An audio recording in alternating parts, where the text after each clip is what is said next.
ወዳጆቼ የእናንተ መለኮታዊ ጥሶ መውጣት ወይም ደግሞ ብሬክስሩ እግዚአብሔር ገና የሚሰጣችሁና ግራ የሚያጋባ ተራ ህልም አይደለም።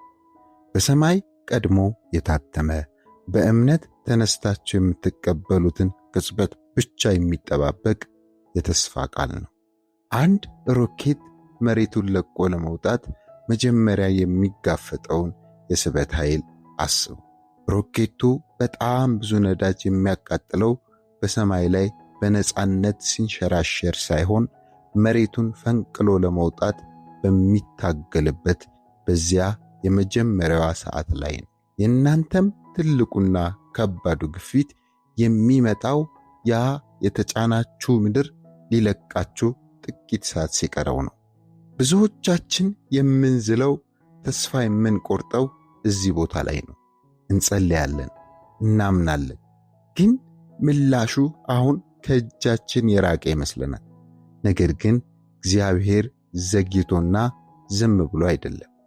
የእግዚአብሔር ቃል በኢሳይያስ ምዕራፍ 43 ቁጥር 19 ላይ እንዲህ ይላል፣ እነሆ አዲስ ነገርን አደርጋለሁ፣ እርሱም አሁን ይበቅላል፣ እናንተም አታውቁትምን?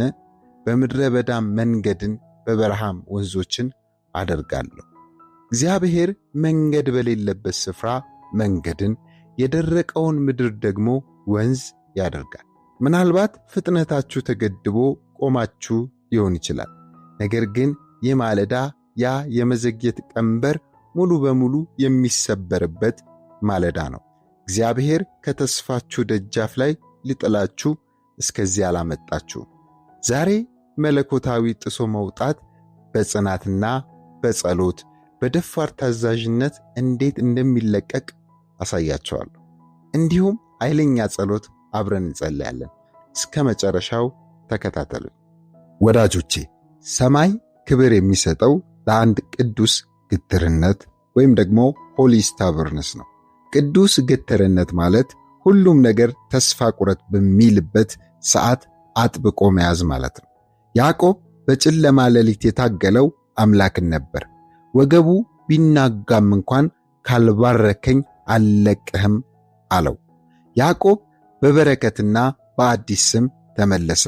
የእግዚአብሔር ቃል በሉቃስ 18 ቁጥር 1 ላይ ሲናገር ሳይታክቱ ዘወትር ሊጸልዩ እንዲገባቸው ይህንን ምሳሌ ነገራቸው ይላል። ጸሎት ማቆም ማለት ልባችሁ በመዘግየት ውስጥ እንዲዘል መፍቀድ ማለት ነው። እውነተኛ እምነት ዝም ብሎ ተቀምጦ አይጠብቅም፣ ይንቀሳቀሳል። በቅፍርናሆም የነበረውን ሽባ ሰውና 4ቱን ጓደኞቹን አስቧቸው። ኢየሱስ ወዳለበት ቤት መግቢያው በሕዝብ ብዛት ስለተጨናነቀ አብዛኛው ሰው እንደሚደክመው አልደከሙም። ሽባውን ሰው ተሸክመው ወደ ጣሪያው ወጡ። ጣሪያውን ነድለው በኢየሱስ ፊት አወረዱት። መጽሐፍ እንደሚል ኢየሱስ እምነታቸውን አይቶ ይላል። እምነታቸው እጅና እግር ነበረው፣ የሚወጣ ጣሪያውን የሚሰብር እምነት።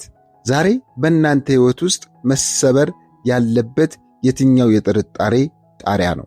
በኢያሪኮ መንገድ ዳር ተቀምጦ የነበረውን ዓይነ ስውሩን በርጤሜዎስንም አስቡት። ኢየሱስ በዛ እንደሚያልፍ በሰማ ጊዜ በታላቅ ድምፅ ጮኸ።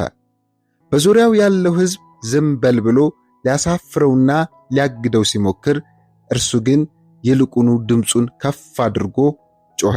ኢየሱስም ቆመ፣ ሕዝቡም ሁሉ አብሮ ቆሙ። በውስጣችሁ ያለውን ተስፋ የመቁረጥ ዝምታ ሰብራችሁ ዛሬ ድምፃችሁን ወደ ኢየሱስ ከፍ አድርጉ።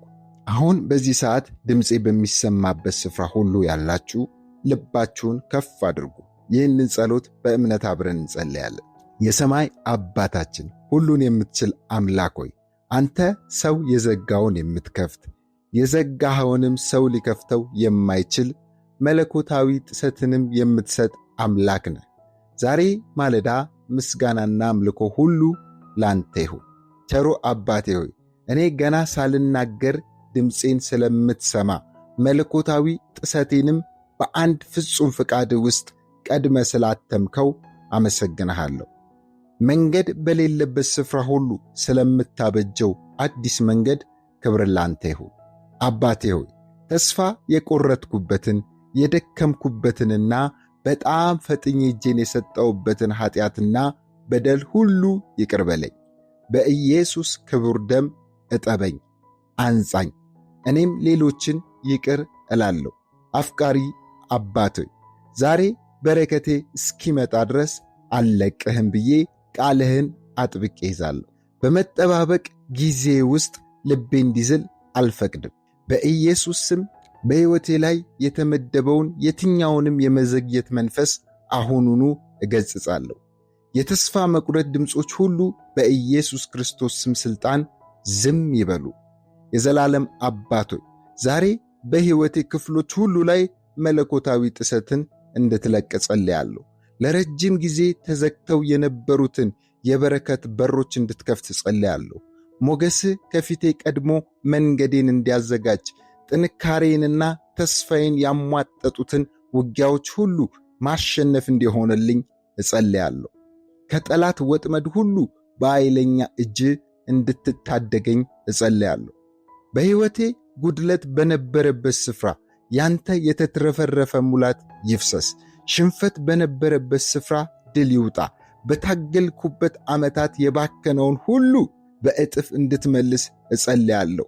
የመጠባበቅ ወቅቴ አልፎ የምስክርነት ጊዜ እንዲጀምር እጸልያለሁ።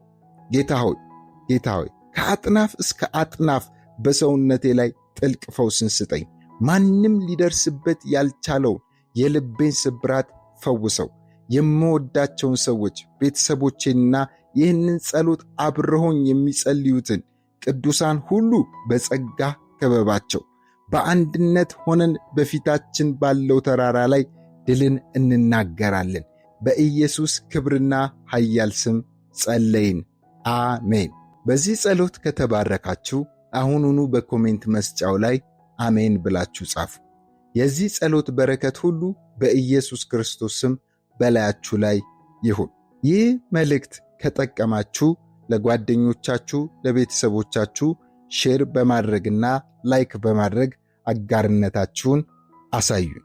እንዲሁም በየቀኑ እንደዚህ አይነት ያሉ መንፈሳዊ ጸሎቶችን እንዲደርሳችሁ ይህንን ቻናል ሰብስክራይብ ያድርጉ። ተባረኩ።